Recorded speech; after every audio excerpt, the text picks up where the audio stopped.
Big money popping anywhere I go. Big money popping. Ha!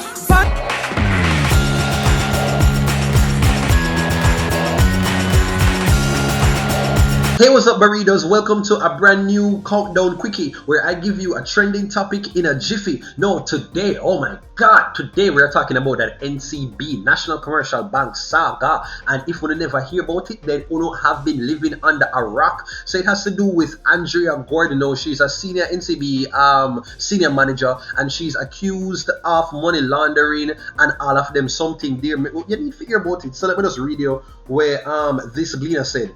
It said the former senior manager at NCB, who on Thursday admitted to swindling the company of 34 million, broke down in tears last June when she was confronted by the bank's internal investigator, claiming that her back was against the wall. My goodness, my Jesus Savior, pilot me. So she said that they must say that about over 34 million the woman thief, you know. And when she was confronted, she break down the people in office pan the NCB atrium up there somewhere in New Kingston area, yes, and said that her back was against the wall. No, what kind of hard life this woman could have been going through? Let us find out. So it says the Home Circuit Court heard that when the 52-year-old offender was questioned about the illegal transactions in her office at the bank's operations center at Trafalgar Road in New Kingston, she immediately pushed back her laptop away, laid her head on the desk, and started crying. It is really bad. It is really bad.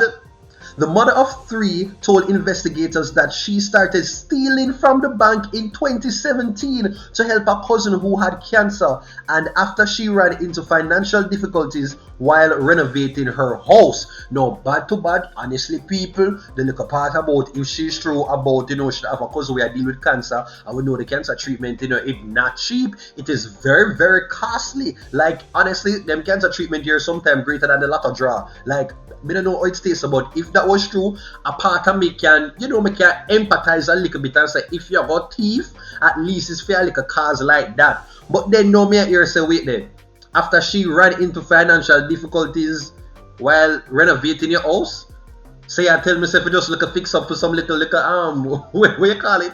The little beautification, because you want your house look like how them go on by HGTV, and so you want your space to look like, so you jumping at the people them NCB money for do all of that. No man, Miss God, man. So it went on to say, however, the court heard that Gordon had initially tried to lie her way out of the fraud, claiming that the money she had transferred to her accounts was from the bank system. The system had been from other bank checks, which she had manipulated the system to show. Oh my God, no, Andrea, I did a root for you, know, we were, well, I don't know if we were all, but I did a root for you for the 5% of Tyra Banks energy, but you dropped the ball right there, so me here say, yeah, manipulate and go around the thing, no man, no, say, yeah, put in effort, like, yeah, work overtime, you're being proactive.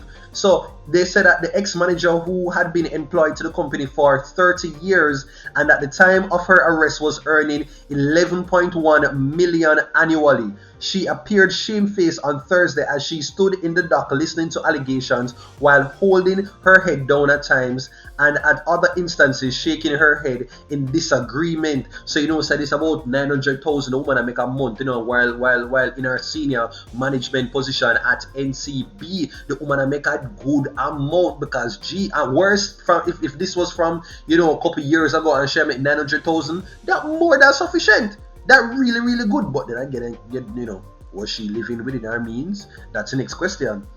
So I give a little backstory and so it said Gordon then pleaded guilty to 3 counts of larceny as a servant, 3 counts of access without intent to commit an offense, and 7 counts of engaging in a transaction that involves criminal property. Gordon posted 282 transactions totaling approximately 111.3 million, in which funds from the bank's accounts were transferred to her accounts and relatives, including her children and spouse, as well as the accounts of familiar customers, based on the findings of the bank's investigation.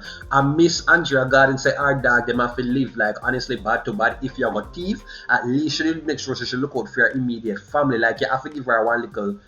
It goes on to say that she was able to access the bank system via a unique code that she was given in her capacity as manager, which enabled her to conduct transactions on her own. the court heard. So so the next person who will take over fair position, like whoever position right now, that them can't get away with not a little cocoa bread and cheese patty money. Like not even a little $2 credit them can send to them phone now, because Andrea don't make it bad for everybody who got in that post from now on. So it goes on for like detail one bag of things and talk about say, she spent over 83,000 to a courier company for clothes and handbags purchased overseas in a 2020, 70,000 to a tenant's account. In 2020 for work done on her property in Bushy Park, St. Catherine, 81,000 to a vendor in February 2020. She buy Moses blouse and jacket and 2 dresses, and $12,000 to another person. She spent ticket for Gibson release. Like this girl, was braffing. This woman, was braffing with the people their money. She was just like YOLOing, because if she had do it for so long and get away, I mean, things must have been fine for her. So, she's going to be sentenced on the 31st of May, and I guess she'll gonna know like what is going to be the consequence for her actions. But this can look good. She must embarrass right now, and her whole family, they are going to be a part of it, because now her kids, it said Ordained French and her spouse Lloyd French are both facing fraud-related charges in connection with the multi-million-dollar fraud. So all them are part of the whole entire drama and the saga right now. Now this should be mentioned that this is not the first time an NCB employee has come under this sort of public scrutiny for their actions. So in let me try if I can see it right now. So they said back in 2011, a former employee of the National Commercial Bank and her boyfriend were accused of defrauding the bank of more than 13 million, and they were denied bail and all kind of things, and a 13 million in the thief back in the day. So this was from 2011, and I'm sure there have been other instances where employees have actually attempted and have been successful in stealing from the bank. So I don't know if this is just an issue that tends to happen at NCB, but I'm sure them are going to do some serious research and investigation periodically to ensure that them don't end up in this type of situation with any other employee. But Burritos, I'd love to hear from you. What is your take on this situation? Please to sound off in the comments. I want to hear from you. What would you do if your mother did you find out say your mother did a thief from her workplace and she did give you some of the money and all kind of things, like you would have still the deal for your mother? I want to hear because I don't know what to say, but she did kind of OD. The little part of the cancer thing, I could understand, but the little house thing and the handbag and the something there and the Gibson related ticket, yeah man, they kind of get too comfortable right there. So let me know what you have to say about this, Burritos.